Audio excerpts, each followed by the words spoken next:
জয় জয় মালিক। গত পর্বে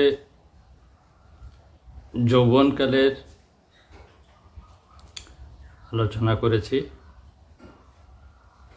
যৌবনকালটা হলো জীবনের শ্রেষ্ঠ কাল, যেই সময়ে মানুষ তার মানব জীবনে জ্ঞানের যে ভাণ্ডার, সেই জ্ঞানের ভাণ্ডার এই যৌবনকালেই অর্জিত হয়। যত ধরনের সম্পদ থাকে বা সম্পদ আছে, জ্ঞান সংশ্লিষ্ট সেই সকল সম্পদ আহরণের শ্রেষ্ঠ সময় হলো যৌবনকাল। তো এই যৌবনকাল এর গুরুত্ব অপরিসীম। আর এই যৌবনকালের উপর ভিত্তি করে এই রচিত হয় এই যৌবনকাল থেকে বৃদ্ধকাল পর্যন্ত যে সময়টা বয়ঃসন্ধিকাল। এই বয়ঃসন্ধিকালটাই আরো সুন্দরভাবে পরিপালন করা যায় বা অতিবাহিত করা যায় এই যৌবনকালের উপর ভিত্তি করে। যে এই যৌবনকাল শিক্ষা দীক্ষা অর্জন করে, সে এই বয়ঃসন্ধিকালে ভালো থাকে এবং বৃদ্ধকালেও ভালো থাকতে পারে, সক্ষম হয়। তো যা হোক, এই যে বয়ঃসন্ধিকালটা কখন থেকে শুরু হয়, সেটা হলো একটা নর এবং নারী যখন তারা দাম্পত্য জীবনে বা সংসার জীবনে প্রবেশ করে, তখন থেকেই এই বয়ঃসন্ধিকালের শুরু।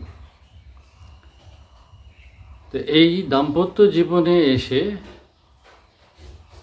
একজন নর এবং একজন নারীর প্রচুর পরিমাণে দায়িত্ব কর্তব্য এসে যায়। একজন নরের নারীর প্রতি দায়িত্ব, নারীর নরের প্রতি দায়িত্ব। তো সেই দায়িত্ব চলাকালীন বা এই দাম্পত্য জীবন চলাকালীন যে সৃষ্টি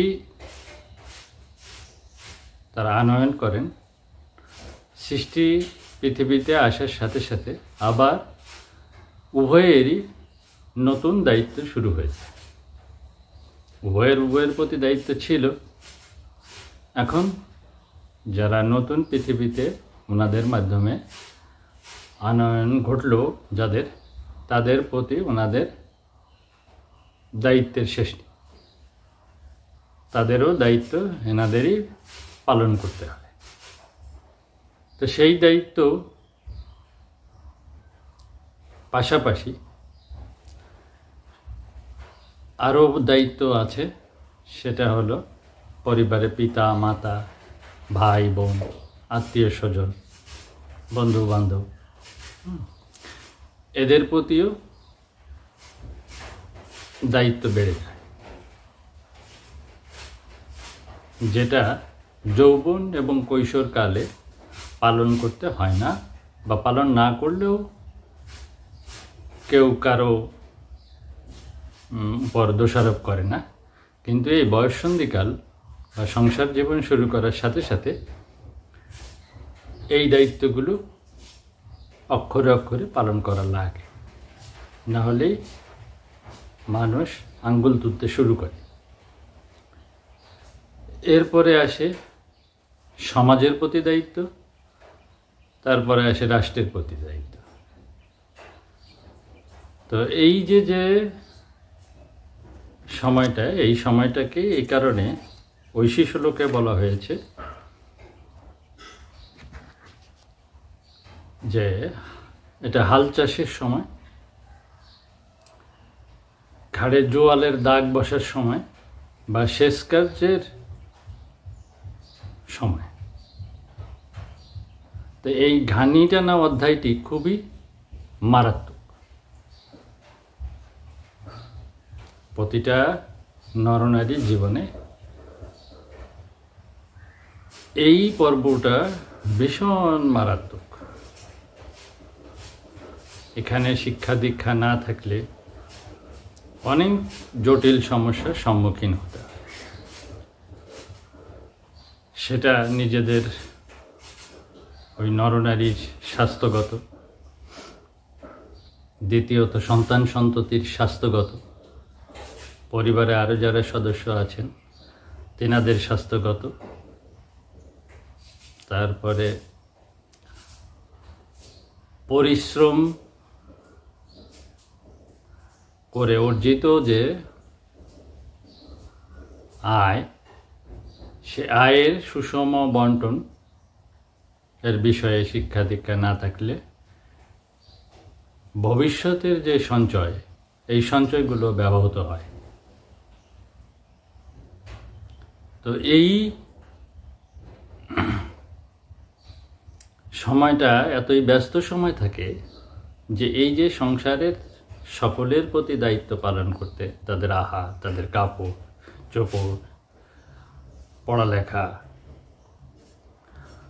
ঘরবাড়ি, আনুষঙ্গিক সব খরচ নির্বাহ করার তাগিদে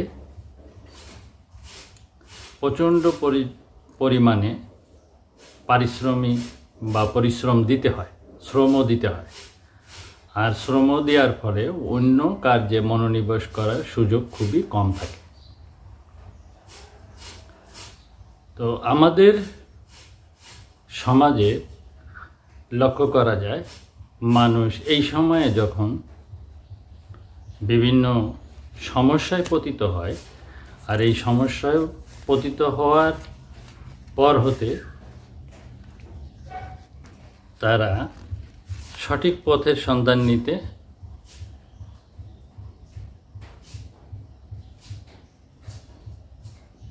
খুঁজতে শুরু করে, যে কি করে এর থেকে আমরা উতরাতে পারি। তখন খোঁজে বিপদগ্রস্ত হওয়ার পর, যখন তার সময় সুযোগ ছিল, আর সেই সময় সুযোগটা ছিল হলো কৈশোর এবং যৌবনকাল।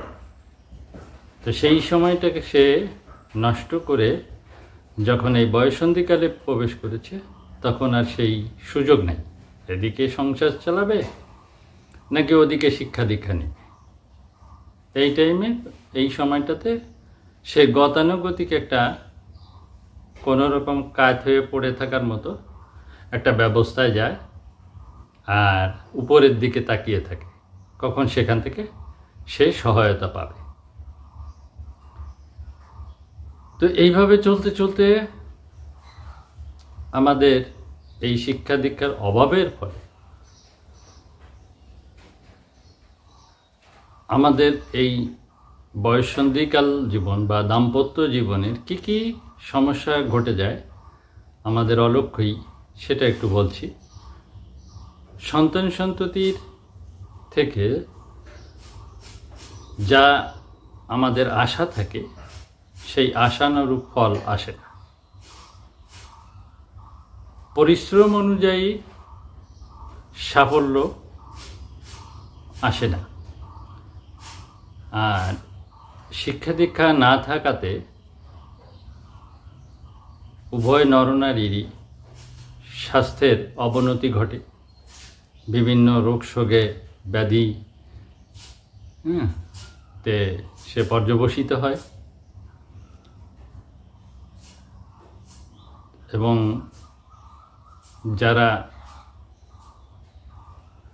একটু পয়সা ধন সম্পদ যাদের আছে, তাদের স্বাস্থ্যগুলো বা দৈহিক স্বাস্থ্য, মানসিক স্বাস্থ্য এমন অস্বাভাবিক হয় যা তাকে বহন করতে খুব পীড়া পেতে হয়। তখন সে চিন্তা করে কি করে এই অস্বাভাবিক